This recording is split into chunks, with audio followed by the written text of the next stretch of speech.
Betrayals worth $1 trillion. The victims of these betrayals would have been one of the richest people today, but are nowhere close. A story of friendships, a story of betrayals, a story of how broken friendships built a $1 trillion empire.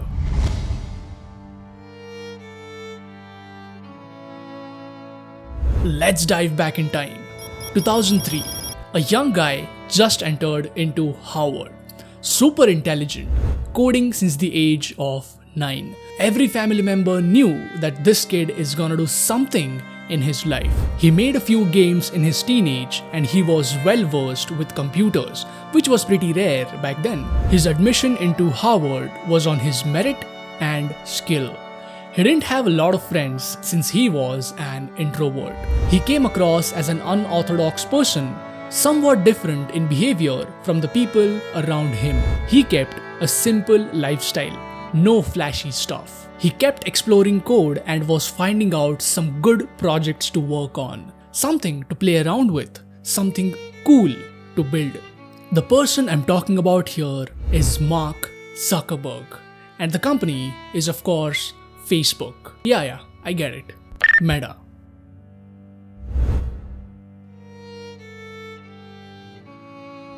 As I said, Zuck was searching for some good quality projects. This search bumped him into these twins, the Winklevoss Twins. And that's where our story of betrayals begin. Winklevoss Twins. Rowing athletes, national champions, rich lads, smart folks in Harvard who were respected and looked up to by juniors in college because of their background. These two had an interest for business and startups. And in that era, technology startups was a hype, a different level of hype. These twins had an idea which they thought would be the next big thing. Since Zuck was good at code and he was anyway a bit known in the college, Zuck made a website called Face Smash. On this website, you can rate people in your college based on their hotness and how good do they look. This was a very controversial website, but it worked really well. He had to shut it down because of the pressure from the higher authorities in his college. But by then, Mark Zuckerberg was famous in his college, and hence Winklevoss Twins called Zuckerberg to discuss about the idea that they had. They told Zuck about the idea and asked him whether he can handle the coding part. Zuck said yes because he liked the idea very much.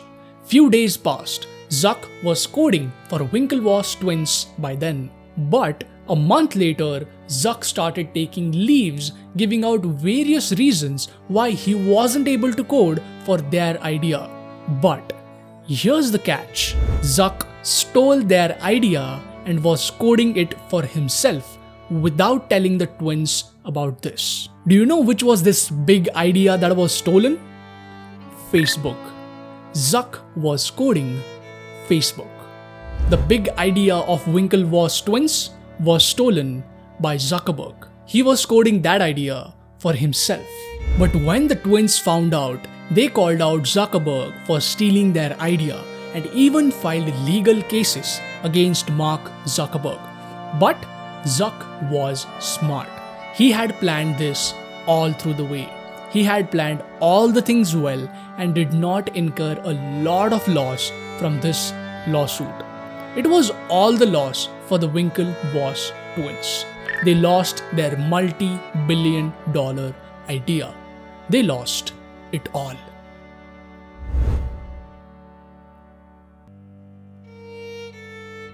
While Zuckerberg was developing Facebook, he told it to a friend, Eduardo Saverin. Eduardo liked the idea and he put up $15,000 to keep the servers running and the business functioning well. Eduardo was named the CFO of Facebook, that is, Chief Financial Officer. He handled all the business operations and scaling of the business. Meanwhile, Facebook was growing. A lot of college students were creating accounts on Facebook and connecting with their friends. At that time, exchanging numbers was a thing, but for signing up on Facebook and using Facebook, you didn't even have to share your numbers, and that was very, very convenient. Hence, Facebook was skyrocketing. They specifically targeted colleges because they wanted to connect people in that university and people across universities. And when some idea is growing, it usually grabs attention from the existing players in the business world.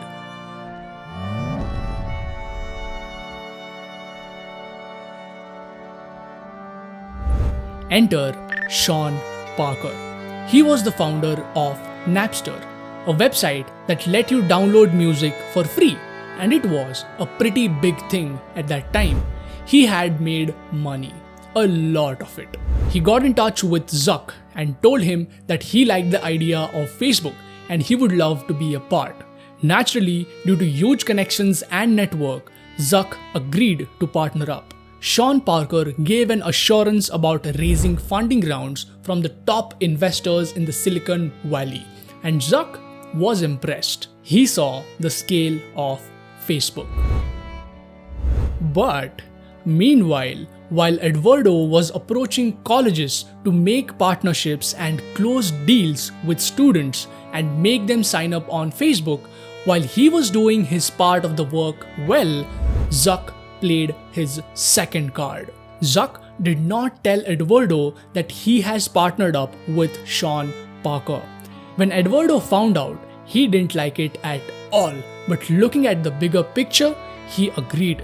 Since Sean Parker assured of the funding rounds, it was about to happen, and for the betterment of the company, Eduardo was okay with it. Here comes the dark part. Eduardo was called and told that these many shares are gonna be diluted at this amount. Whenever you raise a funding round, your shares need to be diluted, that is reduced for issuing some new shares to the new investor. Your percentage reduces in the company in that process. But the worth of your small percentage increases because the number of shares have also increased. I can make a different video about this some other time. If you want that video, comment down below, I'll make it for you. Coming back to the dark time.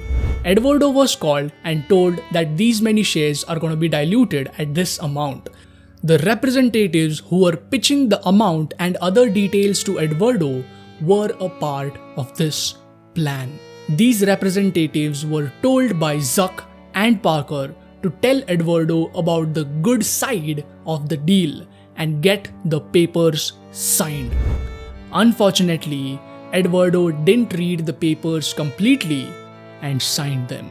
By trusting people around him and seeing the growth and scale of his own company, he just signed those papers. A few months later, when they received the funds, a shocking thing happened. The only ownership that was diluted was of Eduardo. Sean Parker lost 0%. Mark Zuckerberg lost 0%. But Eduardo lost 30% of Facebook alone. Eduardo owned 30% of Facebook but was diluted down to 0.03% by Zuckerberg. This was a shock, a brutal betrayal, and a costly mistake for Eduardo for not reading the papers, and Zuckerberg set Eduardo up for this. Eduardo filed a lawsuit against Zuck and ran it for years, later settling for some $65 million that is disclosed and some other undisclosed amount. But if Eduardo didn't get trapped in Parker and Zuck's plan, he would have been sitting on $100 billion right now. But sadly, he isn't. But Eduardo is still a billionaire though and has invested in a lot of successful startups. And Winklevoss Twins, they found their next big thing. You know what is it? The next video will be about how they snatched onto the next big thing. They are billionaires too, because the thing they got into, it is crazy successful right now. Subscribe right now to not miss out on that upcoming video. So that was how betrayals snatched away hundreds of billions of dollars and made Zuckerberg the most hated CEO ever. But who cares if you have $100 billion? $100 billion earned through betrayal.